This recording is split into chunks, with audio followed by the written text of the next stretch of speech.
एक insurance adviser एक client के पास जाता है जिसको अपनी बेटी के लिए इंश्योरेंस कराना है, उसको अपनी बेटी के लिए कोई इन्वेस्टमेंट पॉलिसी लेनी है, लेकिन वो डिसाइड नहीं कर पा रहा है कि भाई मुझे सुकन्या समृद्धि योजना में जाना चाहिए या फिर मुझे एलआईसी पॉलिसी में जाना चाहिए। तो इंश्योरेंस एडवाइजर उसको 3 महीने से लगातार फोन करते जा रहा है। अब वो क्लाइंट उसको अपॉइंटमेंट दे देता है। तो क्लाइंट के पास जब इंश्योरेंस एडवाइजर जाता है तो वो बताता है कि भाई हमारी पॉलिसी में आपको मैच्योरिटी पर 33 लाख रुपए मिलेंगे, और एलआईसी की जगह जो पोस्ट ऑफिस की स्कीम है, कोई एडवाइजर जाता है उसके पास और उसको पोस्ट ऑफिस की सुकन्या समृद्धि योजना बताता है और कहता है कि 43 लाख यानी कि 43 लाख रुपए आपको मिलेंगे, जबकि दोनों में पैसा बराबर देना है। अब इंश्योरेंस एडवाइजर इस डील को छोड़ के आ जाता है क्योंकि वो ऐसे ऑब्जेक्शन को हैंडल नहीं कर पाते हैं। वो उस क्लाइंट को हैंडल नहीं कर पाए जिसका नतीजा हुआ कि क्लाइंट ने अपनी बेटी के लिए सुकन्या समृद्धि योजना दे दी। लेकिन दोस्तों, आज इस वीडियो में हम समझने वाले हैं कि हम ऐसे क्लाइंट को जो सुकन्या की तरफ जाना चाह रहा है, उस क्लाइंट को कैसे हम सुकन्या की तरफ से अपनी एलआईसी की पॉलिसी बेच सकते हैं। ऐसा क्या हमें करना चाहिए, ऐसा क्या हमें क्लाइंट को बताना चाहिए जो क्लाइंट सुकन्या नहीं सिर्फ आपकी एलआईसी पॉलिसी ले। तो इस वीडियो में हम समझने वाले हैं। आइए शुरू करते हैं वीडियो को और समझते हैं। हम क्लाइंट के पास जा रहे हैं। क्लाइंट ने फोन किया कि भाई बेटी के लिए मुझे कोई सेविंग स्कीम चाहिए, सबसे बेस्ट सेविंग स्कीम मेरी बेटी के लिए कौन सी है, गर्ल चाइल्ड के लिए, मुझे बताइए। अब पोस्ट ऑफिस का एडवाइजर जाके उसको सुकन्या समृद्धि योजना बताता है, क्योंकि ये तो एक फेमस पॉलिसी है, फेमस स्कीम है जो भारत सरकार के द्वारा लॉन्च की गई, जिसको पोस्ट ऑफिस की में जाके ले सकते हैं या फिर बैंक में जाके करा सकते हैं। लेकिन अब वो इंश्योरेंस एडवाइजर जाता है क्लाइंट के पास और क्लाइंट को बताता है कि भाई हमारे पास एलआईसी की जीवन लाभ पॉलिसी है, जीवन लाभ, जिसमें 15 साल तक पैसा देना है और 21 साल पर मैच्योरिटी होगी, जबकि सुकन्या में भी 15 साल पैसा देना है और 21 साल पर मैच्योर होगी। तो हमने कंपैरिजन निकाला कि भाई सुकन्या में सेम प्रीमियम पे कितना पैसा मिलेगा और जीवन लाभ में सेम प्रीमियम पे कितना पैसा मिलेगा। तो जीवन लाभ में 33 लाख रुपए मिल रहा है और सुकन्या में 43 लाख रुपए मिल रहा है आज के रेट ऑफ इंटरेस्ट के अकॉर्डिंग, जो भारत सरकार के द्वारा जुलाई 2025 में रेट ऑफ इंटरेस्ट डिक्लेयर किया गया सुकन्या में, वो है 8.2%। तो हमने एक एग्जांपल निकाला। मान के चलते हैं एक बेटी है, बेटी की एज कितनी है, बेटी की एज है 1 साल, 1 ईयर, और फादर की जो एज है, फादर की एज है 30 ईयर्स, 30 साल। तो फादर अपनी बेटी के लिए प्लान कर रहा है। तो एक एडवाइजर जाके सुकन्या समृद्धि योजना बताता है जिसमें क्लाइंट को 43 लाख रुपए मिलते हैं मैच्योरिटी पे। वहीं पर एक इंश्योरेंस एडवाइजर जीवन लाभ पॉलिसी बताता है और जीवन लाभ पॉलिसी में क्लाइंट को यहां पर 15 साल तक पेमेंट करना है, 15 साल प्रीमियम पेइंग टर्म है और मैच्योरिटी होगी 21 साल पर, राइट। और यहां पर मिलेगा मैच्योरिटी पर 33 लाख रुपए, 33 लाख रुपीज। आप सोचिए जरा, 10 लाख का फर्क है। कैसे हम इस क्लाइंट को पॉलिसी बेचेंगे, पूरा डिटेल में समझने वाले हैं। देखो, हम अगर रेट ऑफ इंटरेस्ट पर बात करेंगे तो हम कभी भी सुकन्या को बीट नहीं कर सकते हैं, राइट। अगर हम सिर्फ रेट ऑफ इंटरेस्ट पर बात करेंगे तो कभी भी हम सुकन्या को बीट नहीं कर सकते हैं। हमें क्या करना पड़ेगा, हमें कुछ एडिशनल टूल, यानी कि क्या बोलते हैं, एडिशनल टूल, हमें उस एडिशनल टूल का इस्तेमाल करना पड़ेगा जो एलआईसी ने आप सब इंश्योरेंस एडवाइजर को दिया है। और 90% इंश्योरेंस एडवाइजर इस टूल का इस्तेमाल नहीं करते हैं, इस टूल का आप इस्तेमाल नहीं करते। एग्जाम्पल लेते हैं, मान के चलते हैं हम क्या बेचने जा रहे हैं, हम बेचने जा रहे हैं इंश्योरेंस पॉलिसी। फिर हम रिटर्न की तरफ क्यों फोकस करते हैं? क्लाइंट का जो माइंड है वो हम सिर्फ रिटर्न पर ही क्यों फोकस करते हैं? क्यों हम कल फ्यूचर के बारे में बात नहीं करते हैं?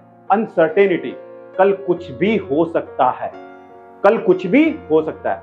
प्लेन दुर्घटना हुई, किसी को पता था? रोड पर जाते हैं एक्सीडेंट होता है, किसी को पता होता है? बीमारी आती है, किसी को पता होता है? अनफॉर्चुनेटली हार्ट अटैक आ जाता है, किसी को पता होता है? अनसर्टेनिटी, किसी को कुछ पता नहीं है। तो हम फोकस कहां पर रखेंगे? अनसर्टेनिटी, यानी कि डेथ पर। कहां पर फोकस रखेंगे? हम डेथ पर फोकस रखेंगे। अब मेरा सभी इंश्योरेंस एडवाइजर से एक सवाल है, क्योंकि आप सब मुझे कमेंट करते हैं मेरी वीडियो पर, मैं आपसे पूछना चाहता हूं, क्या आपके सामने ऐसा ऑब्जेक्शन भी आता है जो क्लाइंट आपको बोलता है कि भाई मैं तो पोस्ट ऑफिस में जो है ना पेंशन स्कीम आपकी, वहां पर जा रहा हूं, पोस्ट ऑफिस की पेंशन स्कीम लूंगा, मैं एलआईसी की क्यों लूं? तो अगर आपके पास जवाब नहीं है तो कमेंट कर दीजिए, इसके बारे में मैं आपको वीडियो बनाकर दूंगा जहां पर आप क्लाइंट को इंश्योरेंस पॉलिसी बेच कर आएंगे। तो अब हम बात करते हैं कि एक तरफ सुकन्या है एक तरफ सुकन्या समृद्धि योजना और एक तरफ LIC की जीवन लाभ पॉलिसी। एक क्लाइंट है जिसकी एज 30 साल है, ठीक है, इसने अपनी बेटी के फ्यूचर के लिए प्लान लिया। दोनों में फर्क क्या है, यहां पर जो पॉलिसी स्कीम होगी सुकन्या, ये बेटी के नाम से होगी। किसके नाम से होगी? बेटी के नाम से होगी। और यहां पर जीवन लाभ पॉलिसी किसके नाम से होगी? फादर के नाम से होगी। ठीक है, प्रीमियम फादर की एज के अकॉर्डिंग यहां पर कैलकुलेट होगा। तो इंश्योरेंस कवर किसका होगा? यहाँ पे फादर का इंश्योरेंस कवर होगा। अब हम बात करते हैं दोस्तों डेथ की।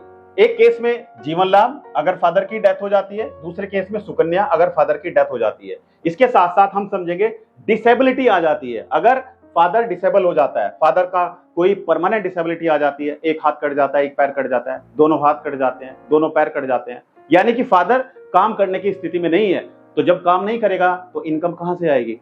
तो सुकन्या में सबसे बड़ी प्रॉब्लम है कि अगर डिसेबिलिटी आ जाती है, डिसेबिलिटी आ जाती है तो यहां पर आगे के प्रीमियम पे करने पड़ेंगे, आगे के प्रीमियम पे करने पड़ेंगे।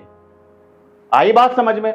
लेकिन जीवन लाभ में क्या होगा? डिसेबिलिटी अगर आ जाती है तो आगे के सारे प्रीमियम माफ हो जाएंगे, क्योंकि आगे सारे प्रीमियम LIC माफ कर देगी कि हम आपसे पैसा नहीं लेंगे।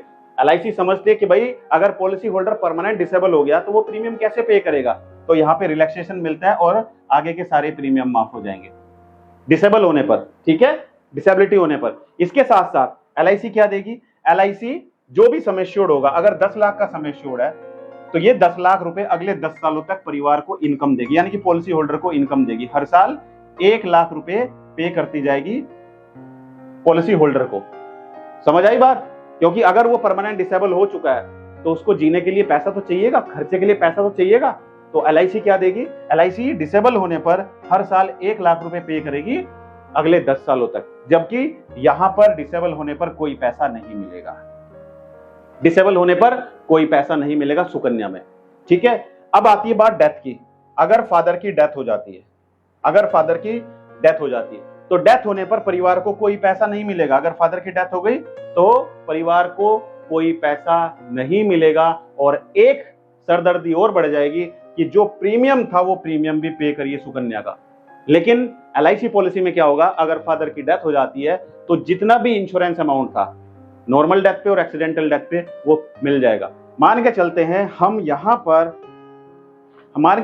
यहां पर जो प्रीमियम पे कर रहे हैं, ठीक है, यहां पर हम प्रीमियम पे कर रहे हैं और हमने साथ में टर्म राइडर लिया हुआ है, टर्म राइडर भी लिया हुआ है और साथ में accidental death and disability benefit rider भी लिया हुआ है।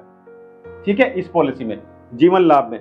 तो यहां पर हमने एग्जांपल लिया 30 साल की एज पर, तो प्रीमियम कितना आता है निकलकर? प्रीमियम आता है 30 साल की एज पर निकलकर कितना? पहले साल 1 लाख रुपए होगा, 1,399 रुपए, और दूसरे साल होगा 98,238। ठीक है, ये पे करना पड़ेगा अगले 14 ईयर्स तक, और ये पहले साल, यानी कि टोटल 15 साल तक पेमेंट करनी है। राइट, 15 साल तक पेमेंट करनी है और मैच्योरिटी पर 33 लाख मिलेंगे। लेकिन कल अगर फादर डिसेबल हो जाते हैं तो आगे के प्रीमियम सारे माफ हो जाएंगे, अगले 10 सालों तक 1 लाख रुपए सालाना की इनकम भी मिलती रहेगी और मैच्योरिटी पर पूरा पैसा भी मिलेगा। जबकि सुकन्या में अगर फादर डिसेबल हो जाते हैं तो कोई भी पैसा नहीं मिलेगा और प्रीमियम भी पे करने पड़ेंगे। और साथ में हमने टर्म जो राइडर दिया है, मान के चलते हैं फादर की डेथ हो जाती है कितने साल पर जाकर? फादर की डेथ हो जाती है 5 साल के बाद जाकर, यानी कि 35 साल पर फादर की डेथ हो जाती है और टर्म राइडर दिया हुआ है, तो नॉर्मल डेथ पर कितने मिलेंगे? 30 लाख रुपए मिलेंगे, 30 लाख नेचुरल डेथ पर मिलेंगे, और एक्सीडेंटल डेथ पर कितने मिलेंगे? 47 लाख रुपीज, इंक्लूडिंग बोनस वोनस सब कुछ मिला के। किसमें? जीवन लाभ में। आई बात समझ में? कोई सवाल, कोई कंफ्यूजन? और यहां पर कितना मिलेगा अगर फादर की डेथ हो गई? फादर की डेथ हो गई तो तुरंत कोई पैसा नहीं मिलेगा, बल्कि आगे पैसा भी पे करना पड़ेगा। तो यहां पर डेथ होने पर कितना अमाउंट मिलेगा फादर की? 0। और यहां पर कितना पैसा मिल रहा है? नॉर्मल डेथ पर 30 लाख और एक्सीडेंटल डेथ पर 47 लाख रुपए नॉमिनी को मिल जाएंगे, ताकि वो अपने बच्चे की पढ़ाई कर सके इसी तरीके से। तो दोस्तों, ये कंपैरिजन आपको कैसा लगा मुझे कमेंट करके जरूर बताइए। और अगर आप चाहते हैं कि हम किसी दूसरे टॉपिक पर वीडियो बनाएं, जो भी आपके सामने ऑब्जेक्शन आते हैं, कौन सा ऑब्जेक्शन आपके सामने आता है कमेंट करके बताइए, हम उसके बारे में जरूर वीडियो बनाएंगे। दोस्तों, इस वीडियो में एक डिस्क्लेमर देना चाहूंगा, ये वीडियो सिर्फ एजुकेशनल पर्पज से वीडियो बनाई गई है। अगर आप कोई भी इन्वेस्टमेंट करना चाहते हैं तो इन्वेस्टमेंट करने से पहले अपने फाइनेंशियल एडवाइजर से जरूर सलाह लें और पॉलिसी की टर्म एंड कंडीशन ध्यानपूर्वक पढ़ें। इस वीडियो में इतना ही, मिलते हैं अपनी अगली एक और दिलचस्प वीडियो में। धन्यवाद।